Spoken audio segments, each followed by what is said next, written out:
So the 45 hip extension is a great hip hinge exercise to teach, especially to teach hip hinge, because we don't have to worry about loading up our axial skeleton, such as something like a deadlift or a good morning. It also tries to isolate the muscles a little bit more to create a sensation of the muscles we want to feel in a hinge movement. So there's a couple of ways to do this. I'll show you the initial regression. So I'll get Ruby, jump in.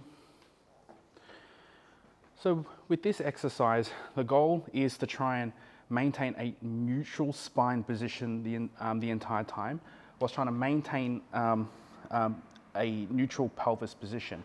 A good way to kind of think about that is to try and think about pulling your glutes down to your knees.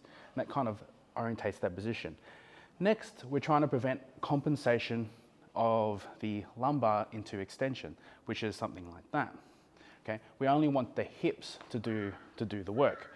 So for beginners, we'll get people to cross their arms and to actually, when they come down, to kind of round their upper back and create a really flat surface.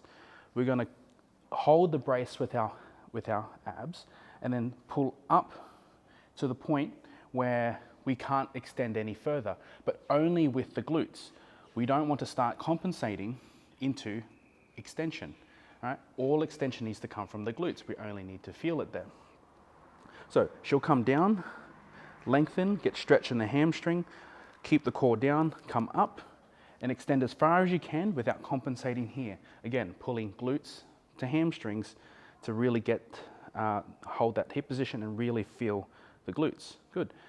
Now, when you get better at it, as you'll demonstrate, Ruby, if you do it your way, you can start to have the spine kind of in your natural position, and you'll find she can come up without excessive lumbar extension. Progression to this is to pick up some weights. So, good. And as you can see, as she comes up, there is no excessive lumbar extension. And right at the top, if she starts to struggle, you find you can't get it, you just got to keep squeezing to get that last range of motion without, again, utilizing the lumbar spine. Cool.